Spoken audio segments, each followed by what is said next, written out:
For our first interview of the regular season with Scott Berry, head baseball coach at Southern Miss. His team gets a sweep. Coach, it must have been a pretty good weekend because Dan in Hattiesburg, who is a big Southern Miss fan, sends us a text message, and it says the only problem in Hattiesburg this weekend was that they sold out of peanuts. If that was the only problem on opening weekend, it's a pretty good start to the year. Well, it really was, Richard. Had 3 days of great crowds. We had just a little less than 16,000 people over the 3 days. So, we're very happy with the attendance and certainly the outcome of winning 3 games against a quality program like Liberty Flames have been the last couple of years. So what about starting pitching this weekend? You go Tanner Hall in game 1. He gives you 5 innings. You go Matt Adams in game 2. He gives you 5 innings. Yesterday, I think you got 5 1/3 from Nico Mazza. So in terms of what you wanted to get going into the weekend, how did you feel about those 3 guys? Oh, I thought certainly the plan came together just like we wanted it to. Sometimes, obviously, it doesn't, but those guys covered their innings like we needed them to. We had outstanding relief pitching. On the weekend, we only used eight people on our staff, and Justin Storm, we used him both Friday and Sunday, but only using 8 guys in the 3 weekends, was a great thing. But on the same hand, there's a lot of unknowns still on our staff that we need to get out there and see what they're all about. Guy that was a new name to me, who you leaned on for a while in relief on Saturday, Cross Sibley. Tell me a little bit about him. 8 strikeouts in 4 innings in what, if I'm not crazy, was his Southern Miss debut.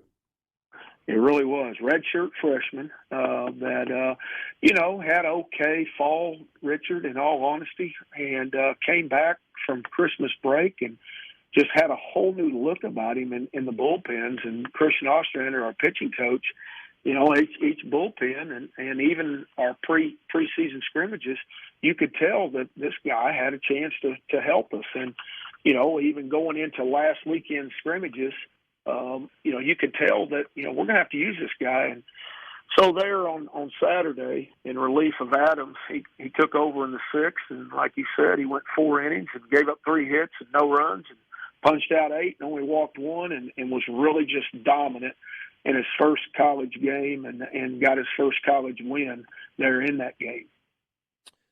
Scott, we talked about all the returning faces for you in terms of position players, lineup guys, but you had a new guy that was at the top of the order and played center field for you in Matthew Etzel. Tell me a little bit about what you saw from him and maybe anybody else that kind of really stood out for you at the plate this weekend. Well, Etzel's going to lead off for us. Really, really good talent, Richard. He big, tall, left-handed hitter.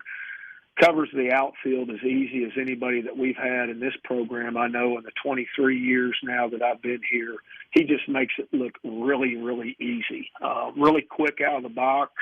Had 2 doubles on the weekend. I really believe he'll break the doubles record for a single season. It's 31 held by Bill Selby, a pretty good player. Yeah. But Etzel he has that knack to get out of that box and is tremendously fast from first to second. So he's a very nice player. He's number 1 ranked junior college transfer by D1 baseball this year out of Panola, Texas Junior College out in East Texas. So really, really like him, and I think our fans are going to learn to like him really, really soon.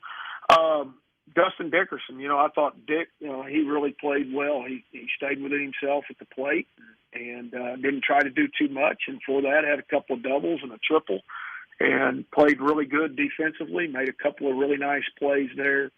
He was in 4 double plays that we turned in the 3 games. So those 2 guys had a really good weekend, as did our catcher, Blake Johnson, who played both Friday and Saturday started. I brought him in late yesterday, pinch hit him, and then let him take us to the end there defensively. But thought those 3 guys had real nice weekends.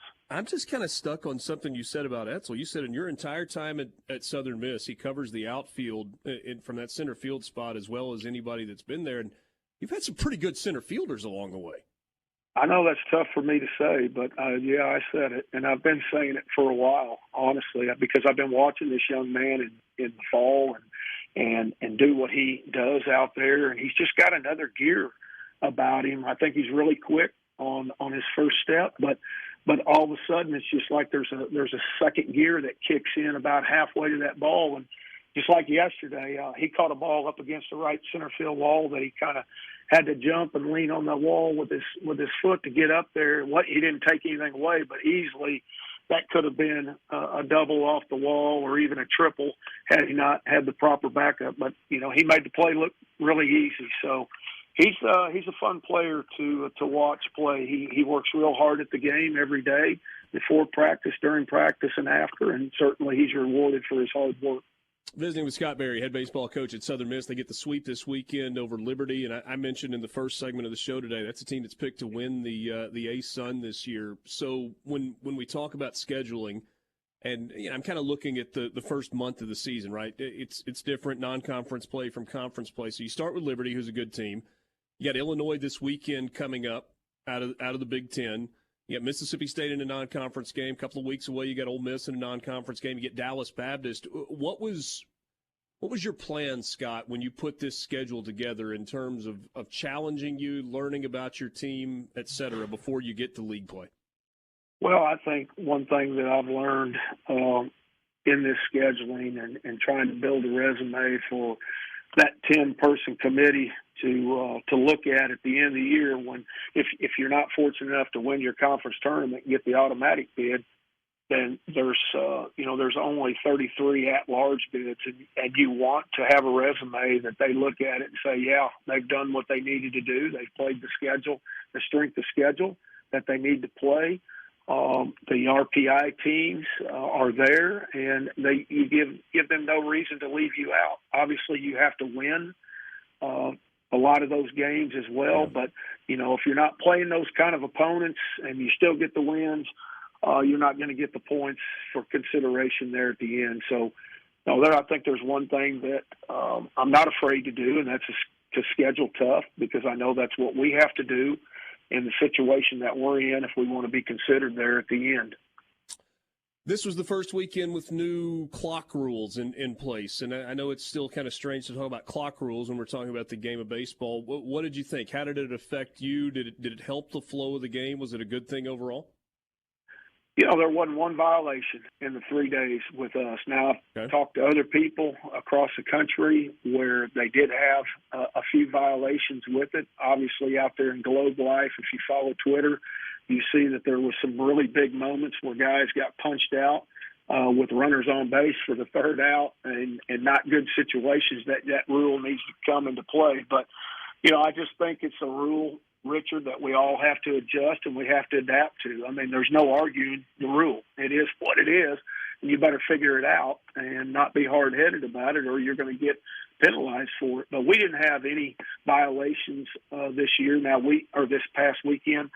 But I will tell you, we were very close at times, and so was Liberty. And so going forward, we're going to try to improve on that so that we are not in violation in these upcoming games. So it'll be interesting. We did not have a clock on the wall, so that does make it challenging, because you're relying on me, who has a stopwatch, and I need to be in sync with that third base umpire, who's the guy that's keeping the time. So without a clock, it's kind of challenging. So, we just got to make sure that we get our signs and get everything done quickly and get ourselves moving in the flow of the game.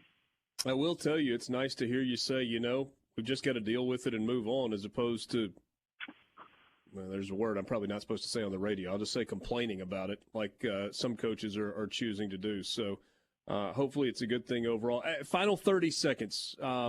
What did you learn about your team this weekend? Is the sample size big enough to say, okay, I know this now and I didn't know it a week ago? I think it's still ongoing, Richard. What we preach here is a game-by-game approach, and I think our guys stuck to that approach. I think they made themselves a great opportunity after Saturday's game, winning the series, but a lot of times teams become complacent with just doing that, and they fall in that trap by social media saying, hey, we won the series, but, there's a greater thing, and that's sweeping the series, and you have to stay committed to that. And I felt like that our guys in a 7-2 win yesterday did just that. So I'm very proud of the game by game by game approach that they took in achieving what we set out to do, and that was to win every game. And, that's your plan, and that's every coach's plan every weekend that they take it. So I'm proud there. Everything else is going to be a work in progress as we continue to go through this season. We got a lot of guys that we have to get out there and test the waters with, so they'll get their opportunities in these upcoming weeks. Great start to the year. Thanks for your time. Look forward to visiting with you each Monday throughout the season, Scott. I always look forward to it.